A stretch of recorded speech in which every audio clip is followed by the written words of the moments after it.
Hello, everyone, and welcome to another episode of the Bull Take Scouting Podcast. We took a few months off of interviewing NFL draft prospects as they had their seasons, but as that's wrapping up right now, we're having our first interview of this 2023 NFL draft cycle with our special guest, Jason Brownlee, wide receiver formerly of Southern Miss. How you doing today, Jason? I'm doing good. What about you guys? We're doing well. Let's hop right into this interview, Jason. So the first question that we love to ask guys is when did you start playing football and what made you fall in love with the game? Yeah, I started playing football when I was like 13, 14. Growing up in the area I was growing up in, man, it wasn't nothing to really do but to play football and play sports. So the older guy used to always tell me, man, you look good, like you need to play football and stuff like that. So I just took that and ran with it, and I just been playing ball ever since. So you mentioned that you were 13 or 14. We've had guys on before that started playing like when they were like, 6 or 7. So you one would say that maybe you were a little bit late to getting to the game of football. Were there reasons for that? Maybe you're playing other sports or just kind of, just decided to play, a little bit later on. Yeah, it's just like I just decided to play a little bit later on because I really didn't even know about football until they started telling me about it. Because I didn't grow up in a big football family, you feel me? So they were just telling me about it, and then like I started playing it with the kids in my neighborhood, and I liked the game, and then I just started playing from there. Until I went home and told my mom I wanted to play football, and it just went from there. That sounds pretty cool. Um, do you have a favorite memory or game from your football career this far? Nah, I like every time I get a chance to play ball, like I don't never take a game for granted, and I just make memories with my teammates and with the people around me, and I just like playing the game. I think that's a good approach. I think we can also retrace your football journey, just what led you to Southern Mississippi and now entering the NFL draft process. So, coming out of high school, you went back to back state championships with your high school, but then you weren't really highly recruited and you ended up taking the Juco route. What led Right. you to make that decision? Because you had a few FCS offers from what I've seen. So, why the Juco route?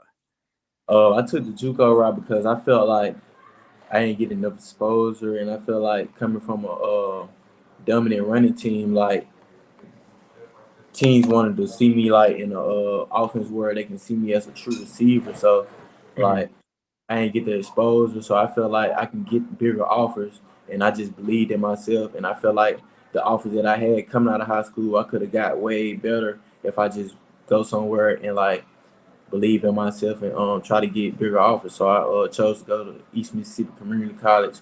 I Mhm. chose them because I felt like they was a spread offense and they threw the ball a lot. So it was my opportunity to go show like I can be dominant in the pass and offense and compete with the best. We've had some guys on that went the JUCO route, and they talk about how it was kind of a tough time period. It's not really the easiest environment. You don't have many people following you, and there's a lot of adversity that comes up. Do you think you experienced some of the same, and that it helped you grow as both a person and a player? Yes, sir. They gonna prepare you mentally and physically because when you go JUCO, like most people don't know, but like you going JUCO, it's like another high school, really. But like you just trying to get Mhm. out, like your opportunities are limited, so you got to make the most out of every opportunity that you get because you only got 2 years there to prove yourself and try to make it out. Yeah, and so you did manage to make it out, and you had a handful of FBS offers, and you initially committed to Charlotte, and then decommitted, flipped to Southern Miss. What was that recruiting process like, and why do you end up choosing Southern Miss in the end? I mean, it was fun. It was fun recruiting.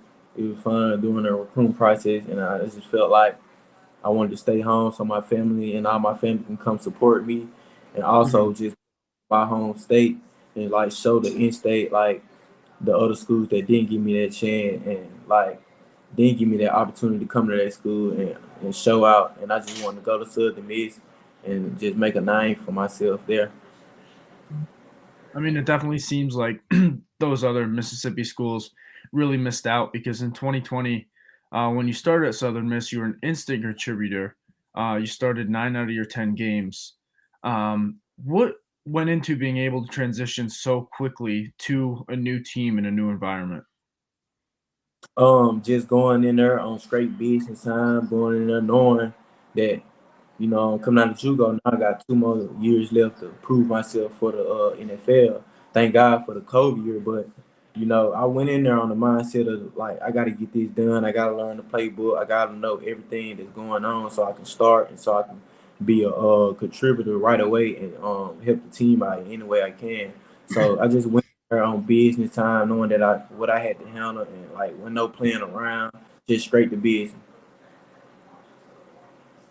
So, you mentioned that you had that COVID year, so you had 3 years at Southern Miss.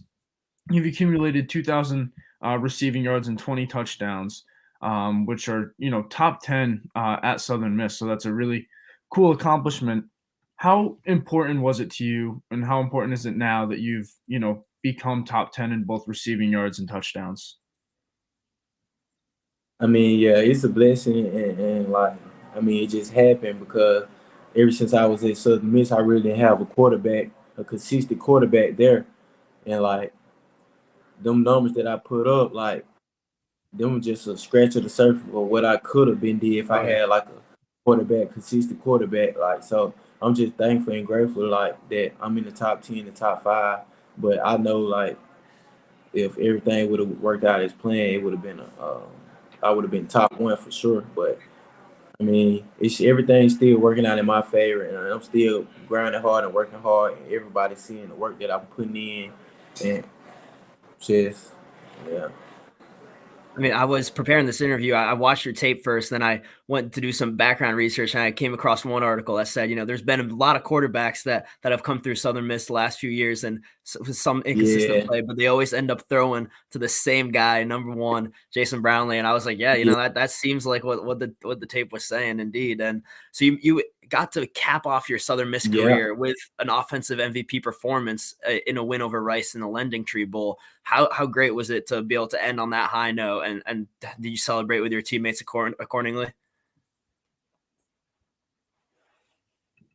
Yeah, I mean, it felt good to get that win and to just be out there and playing with those guys, knowing we've been through these 3 years, ups and downs, and just to finish strong with a bold victory and that program going in the right direction. And them guys like that's gonna help the program get to back where it used to be at. Like it just felt good, and it made me feel complete that I stuck it out there with them guys, and we got like something to show for all that hard work and all the things that we've been through.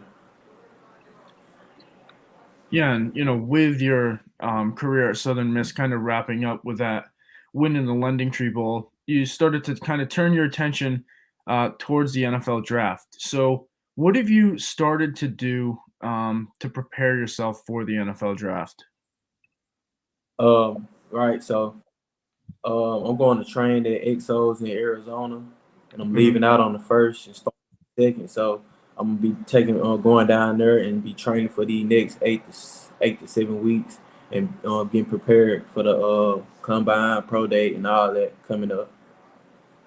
Yeah, and so you've got the NFLPA Bowl too at the end of the month of January. You just saw you got invited to that, so congrats for that. And how do you see that Yes, sir. experience unfolding? Yeah, I think it's gonna be a fun opportunity and a great experience for me to showcase my talent and my ability, and I think it's just gonna be a fun week and a great opportunity for me. Yeah, absolutely. I mean, the next few months are going to be a wild ride for you. So, I mean, enjoy every part of that process. Yeah, I think we can jump a little yes, bit into your sir. tape now because you obviously you're an NFL draft prospect. There's things that you're going to be bringing to the football field that NFL teams are going to covet. So, in your opinion, what is your biggest strength as a football player? Just going up high, pointing the ball, Mhm. just catching the ball at every angle possible with my long arms, and just being a deep threat and just making them have to double cover me and stuff like that. So yeah, We see the NFL kind of coveting some of those bigger jump ball receivers a little bit more in recent years, and that's definitely one of the biggest things that you know showed up on tape for me. You being able to go up and get those balls, and that must have been, like you said, having a lot of different quarterbacks at Southern Miss. It must have felt good to have a safety blanket, knowing that, you know what, nobody's really open. I can throw it up, and I know Jason will go up and get that ball, standing at 6'3", what you're listed at. Yes, sir. So obviously, we talked about your strengths a little bit. All good prospects know that they have, some weaknesses to their game, some things that they want to work on. What are some things that you're going to specifically look to improve building up to the NFL draft?